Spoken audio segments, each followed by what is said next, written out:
ओम श्री परमात्मने नमः। ओम नमः शिवाय। श्री शिव महापुराण कोटि रुद्र संहिता अध्याय 2, 3 और 4। काशी आदि के विभिन्न लिंगों का वर्णन तथा अत्रीश्वर की उत्पत्ति के प्रसंग में गंगा और शिव के अत्रि के तपोवन में नित्य निवास करने की कथा। सूत जी कहते हैं, मुनीश्वरों, गंगा जी के तट पर मुक्तिदायिनी काशीपुरी सुप्रसिद्ध है। वह भगवान शिव की निवास स्थली मानी गई है। उसे शिवलिंग मई ही समझना चाहिए।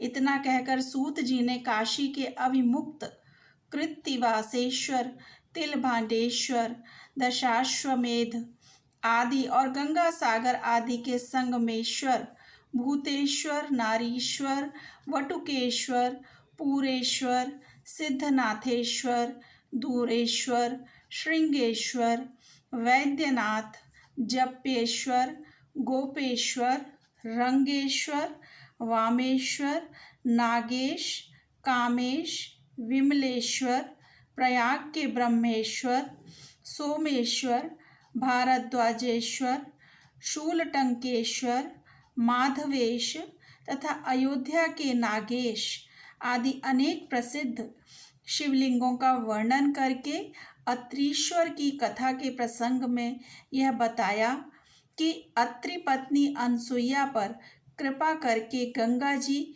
वहां पधारी। अनसुईया ने गंगा जी से सदा वहां निवास करने के लिए उनसे प्रार्थना की। तब गंगा जी ने कहा कि अनसुईये, यदि तुम 1 वर्ष तक की हुई शंकर जी की पूजा और पति सेवा का फल मुझे दे दो तो मैं देवताओं का उपकार करने के लिए यहाँ सदा ही स्थित रहूंगी। पतिव्रता का दर्शन करके मेरे मन को जैसी प्रसन्नता होती है वैसी दूसरे उपायों से नहीं होती। सती अनसुईये, यह मैंने तुमसे सच्ची बात कही है। पतिव्रता स्त्री का दर्शन करने से मेरे पापों का नाश हो जाता है और मैं विशेष शुद्ध हो जाती हूँ, क्योंकि पतिव्रता नारी पार्वती के समान पवित्र होती है। अतः यदि तुम जगत का कल्याण करना चाहती हो और लोक हित के लिए मेरी मांगी हुई वस्तु मुझे देती हो तो मैं अवश्य यहाँ स्थिर रूप से निवास करूँगी।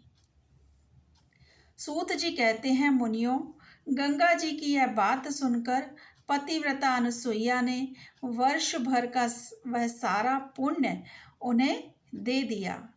अनसुईया के पतिव्रत संबंधी उस महान कर्म को देखकर भगवान महादेव जी बहुत प्रसन्न हो गए और पार्थिव लिंग से वहां तत्काल प्रकट हो गए और उन्होंने साक्षात उन्हें दर्शन दिया।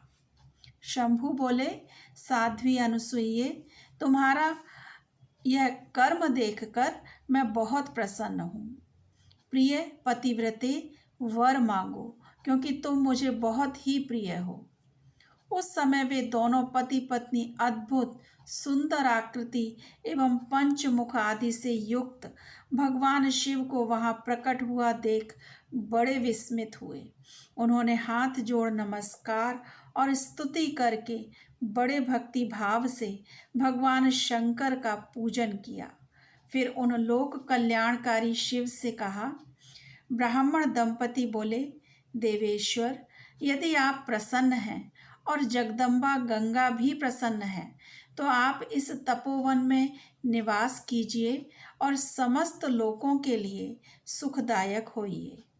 तब गंगा और शिव दोनों ही प्रसन्न हो उस स्थान पर जहाँ वे ऋषि शिरोमणि रहते थे प्रतिष्ठित हो गए। इन्हीं शिव का नाम वहाँ अत्रीश्वर हुआ। ओम नमो भगवते वासुदेवाय। ओम नमः शिवाय। शिवजी सदा सहाय।